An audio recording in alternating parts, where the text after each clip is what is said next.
அனைவருக்குமே வணக்கம். இந்த வீடியோவில் நம்ம எதை பற்றி பார்க்க போகிறோம் அப்படின்னு பார்த்தீங்கன்னா, அனைவருமே எதிர்பார்த்துட்டு இருக்க இந்த மைத்ரி ஆட்ஸ் நிறுவனத்தை பற்றி தான் இந்த வீடியோவில் நம்ம வந்து பார்க்க போகிறோம்.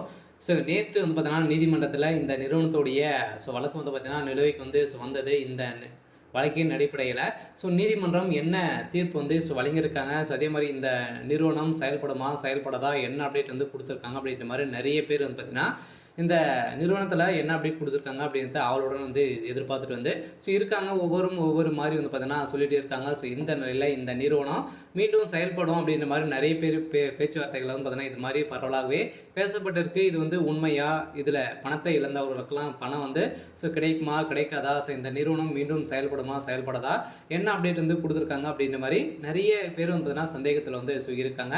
இதில் தான் நேற்று நடந்த புகாரின் அடிப்படையில் அதிரடியாக பார்த்தீங்கன்னா கோவை இஓடபிள்யூ அதிகாரிகள் வந்து பார்த்தீங்கன்னா சதுரடியாக மீண்டும் புகார்கள் வந்து எழுந்திருக்கு. இந்த புகாரின் அடிப்படையில் மீண்டும் இந்த நிறுவனத்தை வந்து பார்த்தீங்கன்னா வழக்கை வந்து ஒத்தி வச்சிருக்காங்க அப்படின்ற மாதிரி தான் நீதிமன்றம் தீர்ப்பு வந்து வழங்கியிருக்காங்க. வருகின்ற இந்த மந்த் இறுதிக்குள்ளே பார்த்தீங்கன்னா இந்த தீர்ப்பு வந்து நிலவுக்கு வந்து தேதி குறிப்பிடாமல் வந்து வச்சுருக்காங்க. இதை பற்றி இந்த வீடியோவில் நம்ம முழுமையாக பார்க்கலாம். அதுக்கு முன்னாடி நம்ம சேனலுக்கு வந்து இப்போ தான் நீங்கள் முதல் முறையாக வந்திருக்கீங்க அப்படின்னா மறக்காமல் நம்மளுடைய சேனலை சப்ஸ்கிரைப் பண்ணி சப்போர்ட் பண்ணுங்கள். வாங்க வீடியோக்குள்ளே போகலாம். வந்து பார்த்தீங்கன்னா ஏற்கனவே இந்த மைத்ரி ஆட்ஸ் என்ற நிறுவனம் முடக்கப்பட்டு ஒரு 2 வருடங்கள் வந்து ஆக போகுது.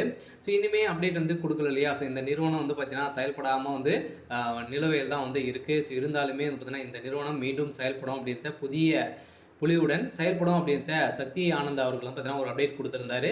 இந்த அப்டேட்டின் பிரகாரம் நீதிமன்றம் வந்து பார்த்தீங்கன்னா அதிரடியாக இந்த தேதியை குறிப்பிடாமல் இந்த வழக்கை வந்து ஒத்தி வச்சிருந்த நிலையில் மக்களுக்கு வந்து ஏமாற்றத்தை வந்து சொல்லிச்சிருக்காங்க.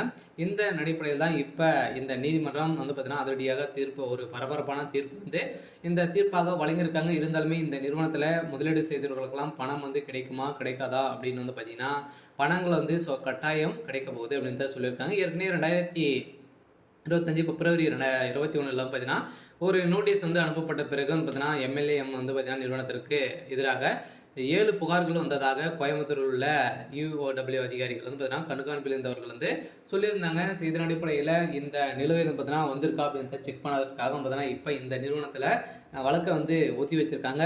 இதன் அடிப்படையில் நிறைய மோசடிகளும் வந்து நடந்திருக்கு அப்படின்ற நிரூபணமாக இருக்குது அப்படின்ற மாதிரியும் இப்போ நீதிமன்றம் வந்து பார்த்தீங்கன்னா ஒரு அப்டேட் வந்து கிடைத்திருக்கு. இருந்தாலுமே இந்த நிறுவனம் செயல்படுமா செயல்படாதா அப்படின்னா இந்த மந்த் இறுதிக்குள்ளே ஒரு மகிழ்ச்சிகரமான தகவலை தான் பார்த்தீங்கன்னா இப்போ வந்து கொடுக்க போகிறோம் அப்படின்ற மாதிரி தகவல் வந்து வெளியாகி வருது. இருந்தாலுமே என்ன நடக்க போகுது அப்படின்றத வெயிட் பண்ணி பார்க்கலாம். இருந்தாலும் சக்தி ஆனந்த் அவர்கள் பொறுத்தளவுக்கு பார்த்தீங்கன்னா கட்டாயம் இந்த நிறுவனம் செயல்படும் அப்படின்ற உறுதியாக வந்து சொல்லிட்டு வந்து இருக்காரு. சரி, ஓகே. இன்னைக்கான அப்டேட் வந்து பார்த்தீங்கன்னா இதுதான். மறக்காமல் நம்மளுடைய சேனலை வந்து சப்ஸ்கிரைப் பண்ணி சப்போர்ட் பண்ணுங்கள்.